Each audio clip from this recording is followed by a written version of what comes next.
आज आपण पाहिलं असेल जो एक महत्त्वाचा विषय पुणे रिव्हरफ्रंट डेव्हलपमेंट हा गेले 2-3 वर्ष आपण पाहत असाल की अनेकदा ह्याच्यावर अपडेट्स आलेले आहेत. जे पर्यावरणतली लोक आहेत, जे इंजिनियर्स आहेत, स्थानिक पुणेकर आहेत, ह्याच्याबद्दल अनेक प्रश्न विचारत आहेत, अनेक शंका उपस्थित केलेल्या आहेत.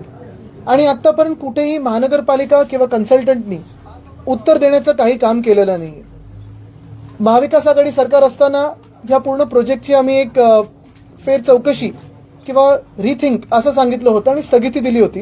ह्याचं कारण एकच आहे, कारण जगभरात आपण पाहत असाल जिथे जिथे नद्या असतात तिथे स्वच्छ करणं हा एक भाग झाला आणि दुसरं म्हणजे खोलीकरण आणि त्याची रुंदी वाढवणं हा एक प्रोजेक्ट हाती घेतला असतो. आपल्या देशात देखील अनेक राज्यांमध्ये जेव्हा आपण नदीबद्दल बोलतो हाच प्रश्न आहे, कारण जिथे जिथे आपण पाहता की लोकांची वस्ती वाढत जाते, नद्यांची पात्र छोटी होत जातात, त्या नद्या छोट्या होत जातात, मग त्याचे नाले होतात, मग गटारं होतात. आणि मुद्दा हाच येतो की नंतरची सरकारं त्यांचं रुंदीकरण कसं करणार, खोलीकरण कसं करणार ह्याच्यावर विचार करत असतात.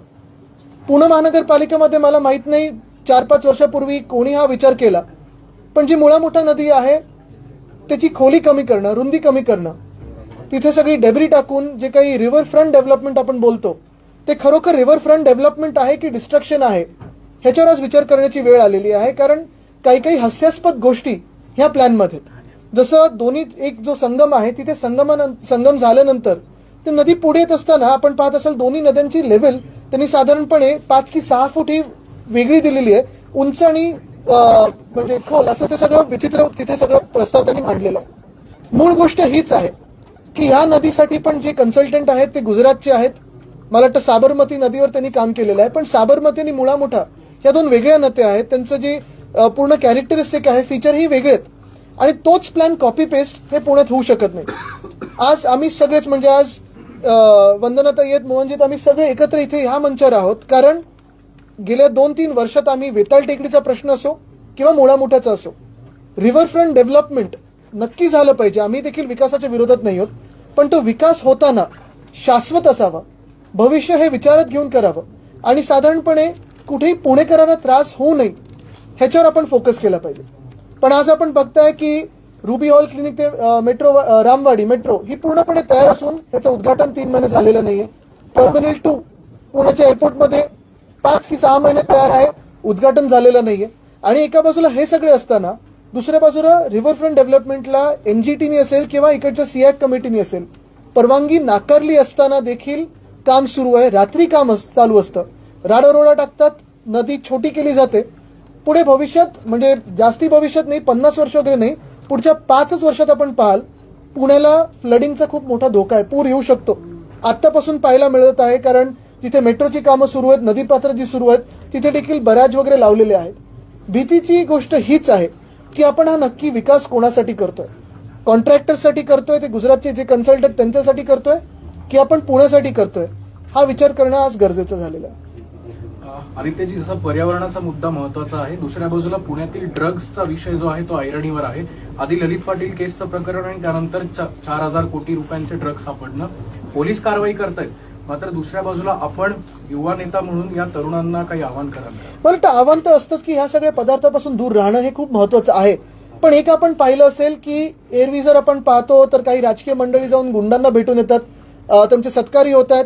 मग जी कायदा सुव्यवस्थेची जी परिस्थिती आहे, कोण कुठे गोळीबार करते, पोलीस स्टेशनमध्ये करते, ह्या सगळ्या गोष्टी सुरू असताना आता ड्रग्ज सापडतात. मूळ गोष्ट हीच आहे की आज राज्यामध्ये सरकार अस्तित्वात आहे की नाही हा प्रश्न महत्वाचा ठरतोच. आदित्यजी, आपण ड्रग्स पर्यावरण पण आणू, पण पहिलं पर्यावरण घेऊ. तुम्ही म्हणले आंदोलन उभं राहू, पण कसं करणार ते? मला वाटतं आंदोलन आपण पाहत असाल देशभरात वेगळ्या वेगळ्या कारणांसाठी सुरू आहेतच. सगळ्यात मोठं आंदोलन आता जे सुरू आहे ते शेतकऱ्यांचं सुरू आहे. दिल्लीच्या तर्फे ते मोर्चा घेऊन जात आहेत आणि सहसा कुठचंही दुसरं सरकार असतं तर त्यांनी सांगितलं असतं ठीक आहे, आम्ही तुमच्यावर बसून बोलू आणि जो काही तोडगा आहे तो काढू. पण आज आपण पाहताय हे जे मोर्चा निघत आहे शेतकऱ्यांचा, जो अन्नदाता आहे त्यांचा मोर्चा एवढ्यासाठीचे नवीन काही मागण्या नाहीये. 1.5 वर्षापूर्वी ज्यांना जे वचन दिलं होतं त्या वचनपूर्तीसाठी आश्वासनं दिली होती, ज्याच्याकडून मोर्चा त्यांनी मागे घेतला, ती आश्वासनच आता पूर्ण झालेली नाहीत म्हणून मोर्चा काढायला लागतोय. आणि त्यांना लेबल लावलं जाते, कोण माओवादी बोलते, कोण अर्बन नक्सल बोलते, कोण अतिरेकी बोलते. ही सगळी लेबलं शेतकऱ्यांना लावली जातात आणि म्हणून आमचा हा विचार आहे की ठीक आहे, आंदोलनं आम्ही करणार, म्हणजे ते तर सुरू आहे, छोट्या मोठ्या स्तरावर हे चालू असतं.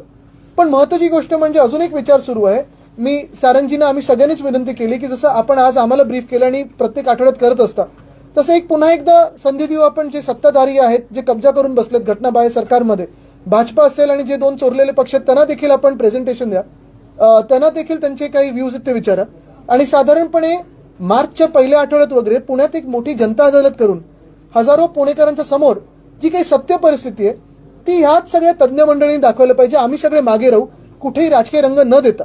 आपल्याला आठवत असेल पुण्यात वेताळ टेकडीचं देखील जेव्हा आंदोलन झालं होतं, आम्ही सगळेच तिन्ही पक्ष तर होतोच तिथे, पण आमच्यासोबत हजारो पुणेकर तिथे होते. त्यांनी हा मोर्चा पुढे नेला होता. मग ती ह्युमन चेन असेल, घरोघरी जाऊन सिग्नेचर कॅम्पेन असेल, आणि पुणेकरांनी आम्हाला सगळ्यांनाच सांगितलं होतं की वेताळ टेकडी जर थांबली नाही, तिकडचं जे काही भकास करणं चालू आहे ते थांबलं नाही तर आम्ही मतदान करणार नाही. अशी स्पष्ट भूमिका मला वाटतं नागरिक घेतील ही मला खात्री आहे. कारण पर्यावरण आपण पाहत असेल पुण्यात खूप मोठं एक अवेअरनेस आहे. प्लॅस्टिकचा कायदा जेव्हा आम्ही आणला तेव्हा पुण्यातून पहिला रिस्पॉन्स मिळाला होता. आणि आपण पाहत असाल 10 वर्षापूर्वी मोस्ट लिव्हेबल शहर ही जी पदवी आपल्याला मिळाली होती, आज सगळीकडे सगळं काही खोदलेलं आहे. पुण्यातल्या नद्यांची वाट लावली जाते, फुटपाथ खोदतायत. मुळात प्रश्न आहे की आज जेव्हा महानगरपालिका अस्तित्वातच नाहीये, नक्की लोक जाणार तरी कोणाकडे? मुंबईचे प्रशासक असतील, पुण्याचे प्रशासक असतील, जे म्युन्सिपल कमिशनर आहेत, खरं तर 4 वर्ष झाली आता त्यांना बदली करण्याचे आदेश इलेक्शन कमिशनने पाठवलेत, पण अजून बदली झाली नाहीये. मग नक्की कोणाच्या आदेशावर हे चालत आहेत? इलेक्शन कमिशनचं काही वजन आहे की नाही, हा एक प्रश्न उपस्थित होतोच. आदित्यजी, वेताळ टेकडीचा विषय तुम्ही काढलात, ड्रग्ज सहित तुम्ही बोललात. काल एका आपल्या मराठी अभिनेत्याने एक भयंकर व्हिडिओ फेसबुक लाईव्ह केलेला आहे. 2 तरुणी ड्रग्सच्या अवस्थेत या वेताळ टेकडीवर आढळल्यात. संध्याकाळच्या सुमारास त्यांनी आता हॉस्पिटलमध्ये कुठेतरी स्थानिक प्रशासन किंवा पोलीस प्रशासन कमी पडते या सगळ्या, कारण ते एमडी ड्रग्स असल्याची सुद्धा एक प्राथमिक माहिती समोर आली. नाही, मी तो व्हिडिओ पाहिला नाही म्हणून मी बोलू शकणार नाही. की काल गृहमंत्री पुण्यात आले, त्यांनी पुणे पोलिसांचा सत्कारही केला, मात्र ललित पाटील प्रकरणात ते आले नाही. मला वाटतं आपण पाहत असाल की अनेक आमदार असे आहेत जे पोलिसांबद्दल काही बोलतात, कोणी आम्हाला हात नाही लावू शकत वगैरे असंही बोलून गेलेलं. पण मग नक्की काय चाललंय? आणि मुद्दा हाच येतो की सरकार म्हणून हे सरकार कोणाचं आहे? बिल्डर कॉन्ट्रॅक्टरचं सरकार आहे की महाराष्ट्रातल्या नागरिकांचं? गुजरातचं सरकार आहे की महाराष्ट्रातल्या नागरिकांचं? तुम्ही आज एक ट्विट केलंय हो, हा पण विषय महत्वाचा आहे. खरं आज निघत असताना मी विचार करत होतो पत्रकार परिषद घ्यायची का, पण नंतर कोणीतरी सांगितलं रविवार आहे, सकाळी 8 वाजता थोडं कठीण असतं, कारण आपला पण तो एक थोडा सुट्टीचा दिवस असतो पत्रकारांसाठी. जसं आम्ही पण रविवारी कार्यक्रम वेगळे आपण पाहत असाल राजकीय घेत असतो. पण ह्याच्यात महत्वाची गोष्ट हीच आहे, जसं मी सांगितलं पुण्यात 2 महत्वाचे प्रकल्प आहेत. मेट्रोचं पूर्णपणे CMRSने वगैरे सगळं गोहाट दिल्यानंतर देखील रुबिऑल क्लिनिक ते रामवाडी ही मेट्रो अजूनही उद्घाटन झालेलं नाहीये. अनेकदा पुण्यातल्या सगळ्या आमच्या लोकांनी, मग इंडिया आघाडीच्या लोकांनी आंदोलनं केलेली आहेत, पण तरी देखील सरकारकडून VIP येत नाही म्हणून पुणेकरांना थांबवून ठेवा ही भूमिका घेतलेली आहे. तसंच पुण्याचं जे एअरपोर्ट आहे तिथे टर्मिनल 2 5 महिन्यापासून तयार आहे. मला वाटतं खासदार वंदनाताई असतील, खासदार प्रियंकाजी असतील, या दोघींनी राज्यसभेत हा विषय मांडल्यानंतर ट्विटरवर उत्तर आलं की CCTV लावणं बाकी आहे म्हणून आम्ही आता ते उद्घाटन केलं नाही. 5 महिने CCTV नाही लावलेत जिथे विमानं उतरणार आहेत ज्या एअरपोर्टला. तर जसं पुण्यात हा प्रश्न आहे तसा गोखले ब्रिज बद्दल मुंबईत प्रश्न आहे. आणि तसाच डोमेस्टिक एअरपोर्टच्या बाहेर पार्ल्याजवळ, सांताक्रूज जवळ पूर्णपणे एक उड्डाणपूल तयार आहे. पण कालच मी त्याचा फोटोज आणि आज ट्विट केलेलं आहे त्याचं. वेस्टर्न एक्सप्रेस हायवेवर ट्रॅफिक जॅम होतो, जागा नाही लोकांना किंवा गाड्यांना जायला.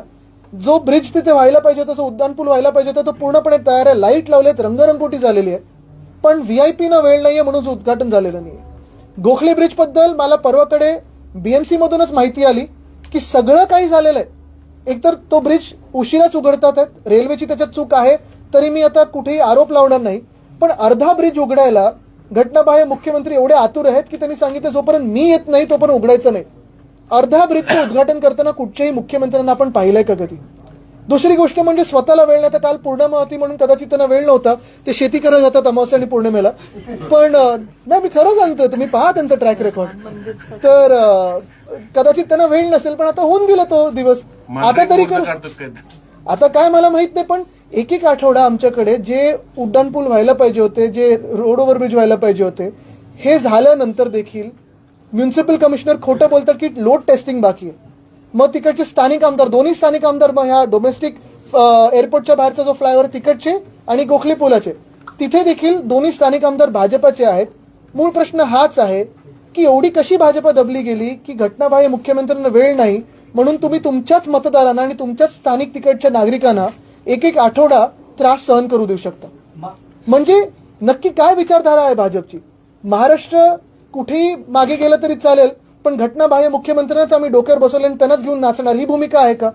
खरं तर असे जे पूल आहेत, जर कुठच्याही मंत्र्यांना किंवा व्हीआयपीना वेळ नसेल तर त्यांनी उघडं करून टाकलं पाहिजे. तो पूल खोलून द्या, सगळ्यांना चालू द्या, गाड्या चालू द्या, तिथे लोकांना चालू द्या. आता एनिवे लोक चालत आहेत. नंतर तुम्हाला 25 फुटाचे होर्डिंग पाहिजे तर तुमचे आम्ही लावू, पण नागरिकांना त्रास नका होऊन देऊ. तुम्ही बोलताय पण तेच मुख्यमंत्री तुम्हाला टार्गेट करतात की म्हणे घरगड्यासारखं आम्हाला वागवलं गेलं इतके दिवस, आम्ही घरगडे, आमच्याकडे आता सगळे सवंगडी आहेत वगैरे वगैरे. मला वाटतं बघा, ते काय की पहिल्यापासून किती खोटं बोलतात हे आपल्या सर्वांना माहिती आहे, तर त्यांच्यावर किती विश्वास ठेवायचा हे जनता ठरवेल. चंद्रशेखर बावनकुळे, खरं तर छोट्या पक्षांचा तुम्ही विषय मांडलात. अगोदर विरोधक टीका करत होते. चंद्रशेखर बावनकुळे आज सकाळी असं म्हणाले की इलेक्शनच्या पुढं सगळे नेते, सगळे पक्ष आपल्यात समाविष्ट होत आहेत. गावागावात जावा, गावागावातले छोटे सगळे पक्ष संपवून टाका, सगळ्यांना सामील. हे कितपत योग्य आहे एका प्रदेशाध्यक्षांनी असं विधान करणं छोट्या विरोधी पक्षांबद्दल? हे लोकशाही तर संपवली आहेच महाराष्ट्रामध्ये. आपण पाहिलं असेल साधारणपणे अनेक शहरं म्हणजे 30 शहरांमध्ये ना महापौर आहेत ना स्थानिक लोकप्रतिनिधी आहेत. ज्या मिनिटाला आपण पाहिलं असेल 2022 मध्ये शिवसेना फोडली, 23 मध्ये राष्ट्रवादी काँग्रेस फोडली आणि त्यांचा एक परिवार फोडला, 24 मध्ये काँग्रेस फोडण्याचा प्रकार करत आहेत. मुळात भाजपला लोकशाही नकोय. आणि ही जी व्यक्ती जे आपण सांगतात त्यांचा चायनाशी खूप जवळचा संबंध आहे. नाही होते मकावचा नाही मी बोलत आहे, चायनाच्या लोकशाहीच्या पद्धतीने त्यांचा खूप जवळचा संबंध आहे आणि त्याच ह्याच्यात ते काम करत आहेत. काल थेट तुमची योग्यता काढलेली आहे. तुम्ही ज्यावेळेस एकनाथ शिंदे यांच्या विरोधात निवडणूक लढवायची म्हटलात त्यावेळेस ते म्हणतायत की तुमची योग्यता काय, तुम्ही बोलताय काय. एकनाथ शिंदे हे काय तोंडात सोन्याचा चमचा घेऊन आलेले नाहीत. नक्कीच जे शेतकरी एवढे अमावस्या पौर्णिमेला अशी शेती करतात की गावापर्यंत जाण्याचा रस्ता नाही पण 2-2 हेलिकॉप्टर घेऊन जातात, ते शेतकऱ्यांकडून आम्ही सगळ्यांनीच शिकणं गरजेचं आहे की महाराष्ट्रात जर समृद्ध शेती करायची असेल तर गेल्या 5 वर्षात हे कसं झालं हे त्यांच्याकडून शिकण्यासारखं.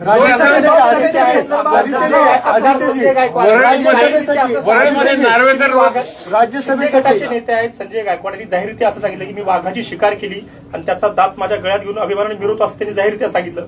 मात्र त्यांच्यावर अजूनही कुठली कारवाई होत मला वाटतं काल एक हे झालंय पण खूप केसेस पडतात. पुढे काय बरं, हा खरं नॅशनल एक गुन्हा आहे तर मला वाटतं तशी कारवाई झाली पाहिजे. पण आपण पाहिलं असेल त्यांच्या आधीचे पण असेच स्टेटमेंट्स आहेत. लोक जादा दाखवतील आणि निवडणूक झाल्यानंतर आमचं सरकार जेव्हा येईल तेव्हा असे जे कोणी पावलं उचलली असतील त्यांना बरोबर त्यांची जागा दाखवली. वरळीत नार्वेकर खूप हल्ली